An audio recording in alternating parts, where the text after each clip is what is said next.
বিশ্বনবীর সাহাবা আব্দুল্লাহ ইবনে মাসউদ, উনার পা দুইটা ছিল একেবারে চিকন।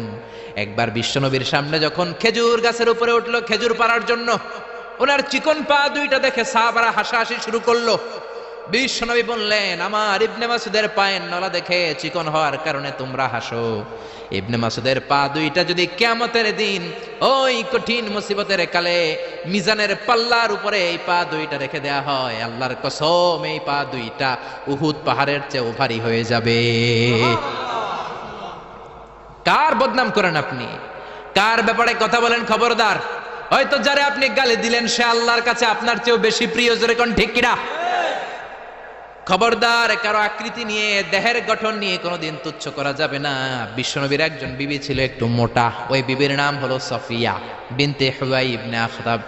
বিশ্বনবীর একমাত্র কুমারী বউ আয়েশা একদিন ঝগড়া লেগে বিশ্বনবীর কাছে এসে